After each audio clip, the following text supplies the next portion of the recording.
on a hilltop. You're on a hilltop.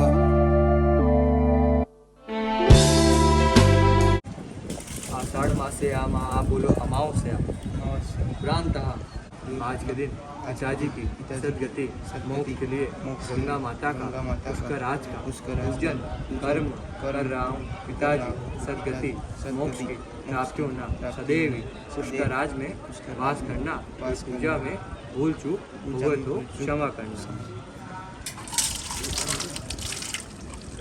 हाथ जोड़ लो सामने, पूरे पर्वत को हाथ जोड़ो, पुष्कराज महाराज को हाथ जोड़ो, दोनों पर्वत को हाथ जोड़ो। का तीर्थ माँ गंगा है, वो सतयुग का तीर्थ ये पुष्कराज है। जो सतयुग का तीर्थ है ना, ये सरोवर दिख रहा है, पुष्कराज सरोवर है। तो भगवान ब्रह्मा सृष्टि के रचयिता है। पहाड़ नदी इंसान सब भगवान ब्रह्मा ने बनाया है। तो भगवान ब्रह्मा ने कमल का फूल गिराया था पृथ्वी पर, वो ब्रह्मांड के चक्कर लगाते हुए इस जगह आके गिरा था। तो पाताल से जल आया, फिर ब्रह्मा जी ने यहाँ पे यज्ञ रचा। उनकी पहली पत्नी सावित्री माता है जो ऊपर वो पहाड़ पर विराजमान है, वो ब्रह्मा जी की पहली पत्नी है। तो उन्होंने यज्ञ करा ना, तो यज्ञ में पहली पत्नी आ नहीं पाई थी, तो ब्रह्मा जी ने क्या करा, दूसरी कन्या से शादी करके यज्ञ करके यज्ञ यहाँ पे चालू करा। तो पीछे से सावित्री माता पहली पत्नी थी, उनको गुस्सा आया। उन्होंने ब्रह्मा जी को श्राप दिया कि पूरे संसार में आपका एक ही मंदिर रहेगा। 4 मुख वाले ब्रह्मा जी का एक ही मंदिर है, और पूजा अर्चना इस सरोवर की होती है। ब्रह्मा जी जल के अंदर निवास करते हैं, इसको ब्रह्म कुंड कहा जाता है ना।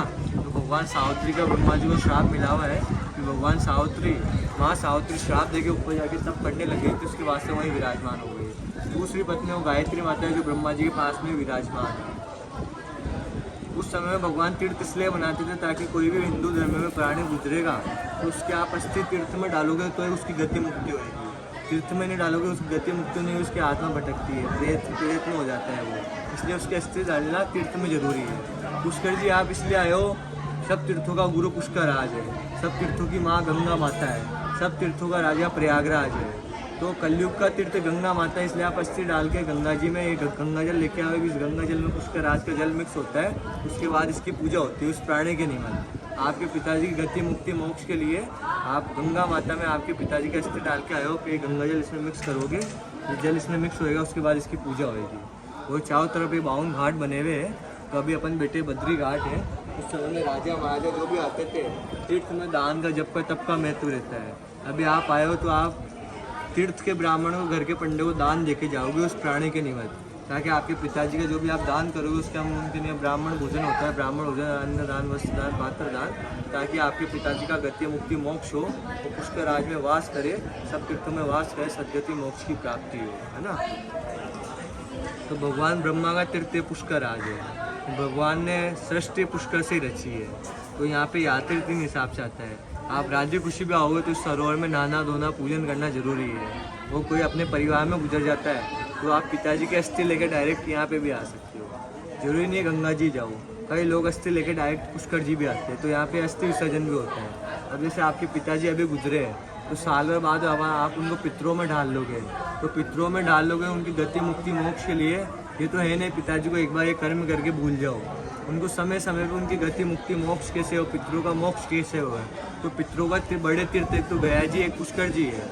और गया जी में स्वयं राम भगवान भी गए थे, पिताजी दशरथ जी का कर्म करने पर उनके पिताजी का मोक्ष नहीं हुआ था, तो राम भगवान चल के पुष्कर जी आए थे, पिताजी का तर्पण करा, श्राद्ध निकाला, ब्राह्मणों को भोजन कराया, तब जाके पिताजी का मोक्ष हुआ था।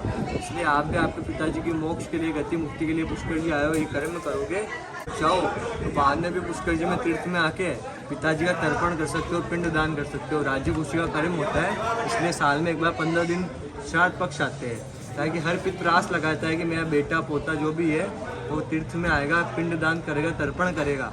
क्योंकि ये कर्म एक बार होगा, बार बार तो होएगा नहीं, जन्म मरण परण एक बार, अस्थि विसर्जन एक बार होता है।